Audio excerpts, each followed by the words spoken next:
আমাদের সাথে আছেন চিলমারী উপজেলা জামাতে ইসলাম শ্রমিক কল্যাণ বিভাগের সম্মানিত সভাপতি অধ্যাপক হযরত আলী। আমরা তার কাছে শুনবো তিনি এই গণভোটে কার পক্ষে অবস্থান নেবেন।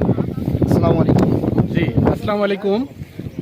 আপনার মাধ্যমে 28 কুড়িগ্রাম 4 আসন তথা চিলমারী, রৌমারী এবং রাজীবপুর উপজেলাবাসীকে জানাই আন্তরিক মোবারকবাদ এবং সেই সাথে সালাম। আসসালামু আলাইকুম রহমতুল্লাহ। স্যার, আপনি জানেন যে এই নির্বাচনে দুটি ভোট অনুষ্ঠিত হচ্ছে, একটি হচ্ছে গণভোট। এই গণভোটে থাকছে হ্যাঁ এবং না অপশন। আপনি কোন পক্ষে থাকছেন এবার? আচ্ছা, তার আগে একটু বলতে চাই যে বাংলাদেশ জামাতে ইসলামীর পক্ষ থেকে আমরা নির্বাচন করছি দাঁড়িপাল্লা মার্কাপুর থেকে। আমি আহ্বান জানাবো এই 3 উপজেলার সর্বস্তরের মানুষদেরকে। আমরা নদী বিদ্যুৎ এলাকা, এখানে আমাদের প্রয়োজন মাফিক যেটি 1 নম্বর যেটা আমাদের প্রয়োজন সেটি হচ্ছে চিলমারী থেকে রৌমারী একটি সড়ক তথা আমাদের ব্রিজ নির্মাণ। এই ব্রিজ নির্মাণের লক্ষ্য নিয়ে আমরা ইশতেহার রচনা করেছি।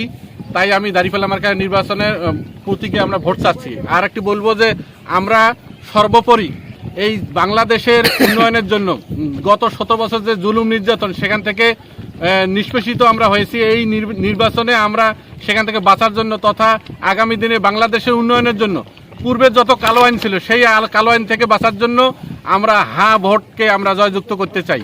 আমি দেশবাসীকে জানাতে চাই যে এই হ্যাঁ ভোট শুধু একটি দলের না, এটি বাংলাদেশ তথা সকল দলের জন্য প্রয়োজন। কারণ অতীতে আমাদের দেশের যে সরকারগুলো দেশ শাসন করেছে তারা একদলীয় শাসন কায়েম করেছে। এই হ্যাঁ ভোট যদি জয়যুক্ত হয় তাহলে একক ব্যক্তির কাছে ক্ষমতা থাকবে না। সর্বোপরি পূর্বের কালো আইন বাতিল হবে, বাংলাদেশে একটি সমন্বিত আইন চালু হবে এবং আগামী দিনে সকল মানুষের অধিকার প্রতিষ্ঠা হবে। সেই সাথে বলবো যে কোনো স্বৈরাচারী কায়দায় কেউ একাধিকবার সরকার হিসেবে থাকতে পারবে না। আমরা চাই গণতান্ত্রিক প্রথায় জনগণের আশাকাঙ্ক্ষাকে ধারণ করে 5 বছরের পরিবর্তে যদি কোনো সরকারকে তারা যদি মনে করে যে না তারা সঠিকভাবে নির্বাচিত তারা হওয়ার পরও যদি মনে করে যে তারা দেশ পরিচালনা করতে ব্যর্থ হচ্ছে, তারা জনগণের নির্বাচিত ভোটেই তারা নতুন করে সরকার গঠন করবে। কিন্তু এই হ্যাঁ ভোট আমরা যদি পরাজিত হই তাহলে পূর্বের সেই কালো আইন বজায় থাকবে এবং দেশ পূর্বের ন্যায় একটি কালো অধ্যায় রচিত হবে। তাই আমি হ্যাঁ ভোটকে জয়যুক্ত করার জন্য সকল দেশবাসীকে উদাত্ত আহ্বান জানাচ্ছি।